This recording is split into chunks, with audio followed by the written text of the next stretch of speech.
Ashwavega news ಜೊತೆ ಮಾತನಾಡೋದಕ್ಕೆ ಹಿರಿಯ ಶಾಸಕರಾದಂಥ ಎ ಮಂಜು ಅವರಿದ್ದಾರೆ. ಅವರೊಟ್ಟಿಗೆ ಮಾತನಾಡಿಸ್ತಾ ಹೋಗೋಣ.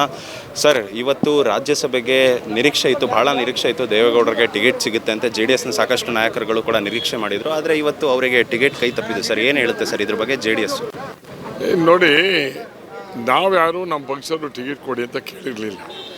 ಜನರ ಭಾವನೆಗಳಲ್ಲಿ ಅವರಿಗೆ ಕೊಡೋದು ಒಳ್ಳೆಯದು ಅನ್ನೋದು ಒಂದಿತ್ತು. ರಾಜ್ಯದ ಸಮಸ್ಯೆಗಳ ಬಗ್ಗೆ ಪಾರ್ಲಿಮೆಂಟ್ಗೆ ಹೋದರೆ ಒಂದು ಅನುಕೂಲ ಆಗ್ತದೆ ರಾಜ್ಯದ ಹಿತದೃಷ್ಟಿಯಿಂದ ಅಂತಕ್ಕಂಥದ್ದು ಜನರ ಭಾವನೆ. ಮತ್ತು ನಮಗೂ ಕೂಡ ಇತ್ತು, ಅವಕಾಶ ಕೊಟ್ಟರೆ ಇನ್ನೂ ಒಳ್ಳೆಯದಾಗ್ತದೆ ಅಂತೇಳಿ. ಬಟ್ ಕೊನೆಗೆ ಯಾವ ಥರ ತೀರ್ಮಾನ ತಗೊಂಡವ್ರೆ ಅಂತಕ್ಕಂಥದ್ದು ಬಗ್ಗೆ ಇನ್ನೂ ನಮಗೆ ನಿರ್ದಿಷ್ಟವಾಗಿ ಗೊತ್ತಿಲ್ಲ. ಬಟ್ ನಾವು ಸೀರಿಯಸ್ ಆಗೇನು ಯಾರು ಏನು ಕೊಡಲೇಬೇಕು ಮಾಡಲೇಬೇಕು ಅಂತ ಯಾರು ಕೇಳಿರಲಿಲ್ಲ. ಬಟ್ ಕೊಡ್ತಾರೆ ಅಂತಕ್ಕಂಥದ್ದು ನಿರೀಕ್ಷಣೆ ಇತ್ತು. ಆದರೆ ಈ ವಿಚಾರವನ್ನು ಕಾಂಗ್ರೆಸ್ ಅವರು ಟೀಕೆ ಕೂಡ ಮಾಡ್ತಾ ಇದ್ದಾರೆ. ದ್ರೋಹ ಬಗ್ದಿದೆ BJP JDSನವರಿಗೆ, ಮಾಜಿ ಪ್ರಧಾನಿಗಳಿಗೆ ಈ ರೀತಿ ಮಾಡಬಾರ್ದಿತ್ತು ಅನ್ನೋ ಒಂದಿಷ್ಟು ಪೋಸ್ಟ್ಗಳನ್ನು ಕಾಂಗ್ರೆಸ್ ಅವ್ರು ಮಾಡ್ತಾ ಇದ್ದಾರೆ. ಅವರು ವೈಯಕ್ತಿಕವಾಗಿ ಲಾಭ ತಗೊಳ್ಳೋಕ್ಕೆ ಮಾಡ್ತಾರೆ.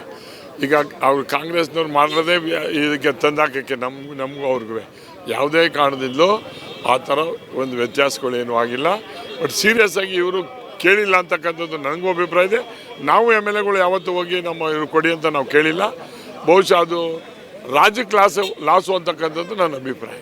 ಸರ್, ಜೊತೆಗೆ ಈಗ ಬಂದ್ಬಿಟ್ಟು JDSನಲ್ಲಿ ಒಂದು ಸಂಖ್ಯಾಬಲ ಕೂಡ ಇಲ್ಲ, ಆದರೂ ಕೂಡ ಒಂದು MLC ಅಭ್ಯರ್ಥಿನ ಹಾಕಿದ್ದೀರಾ, ಗೋವಿಂದರಾಜು ಅವರನ್ನು ಕಣಕ್ಕಿಳಿಸಿದ್ದಾರೆ. ಏನು ಸ್ಟ್ರಾಟಜಿ ಸರ್? ಸಂಖ್ಯಾಬಲ ನಾವು 2 ಸ್ಟ್ರಾಟಜಿ ಇದ್ದೀವಿ ಅಷ್ಟೇ. ಯಾವ ರಾಜಕಾರಣದಲ್ಲಿ ಏನೇನಾಗ್ತದೆ, ಹಿಂದೆಲ್ಲ ಕಾಂಗ್ರೆಸ್ಸಲ್ಲಿ ನಿಲ್ಲಿಸಿ ಖರ್ಗೆ ಕ್ಯಾಂಡಿಡೇಟ್ ಸೋತಿಲ್ವಾ? ಯಾವಾಗ ಏನೇನಾಗ್ತದೆ ಅಂತ ಹೇಳೋಕ್ಕಾಗಲ್ಲ. Wait and see. ಹಂಗಿದ್ರೆ ಆಪರೇಷನ್ ಮಾಡುತ್ತೆ JDS ಅಂತ. ನಾವೇನು ಮಾಡೋಕ್ಕೋಗಲ್ಲ. ಅದೊಟ್ಟಿಗೆ ಅದೇ ಹೆರಿಗೆ, ನ್ಯಾಚುರಲ್ ಹೆರಿಗೆನೇ ಆಗುತ್ತೆ. ಏನೇನು ಸಿಸೇರಿಯನ್ ಏನು ಬೇಕಿಲ್ಲ. Thank you sir. ಎಸ್, ಇದಾಗಿತ್ತು ಹಿರಿಯ ಶಾಸಕರಾದಂಥ ಎ ಮಂಜು ಅವರ ಮಾತುಗಳು. ಕ್ಯಾಮ್ರಾಮನ್ ಸೂರ್ಯಪ್ರಕಾಶ್ ಜೊತೆ ಓಂ ವಿವೇಕ್, ಆದಿತ್ಯ ಕಾರ್ಲೆಕರ್, ಅಶ್ವವೇಗ ನ್ಯೂಸ್, ಬೆಂಗಳೂರು.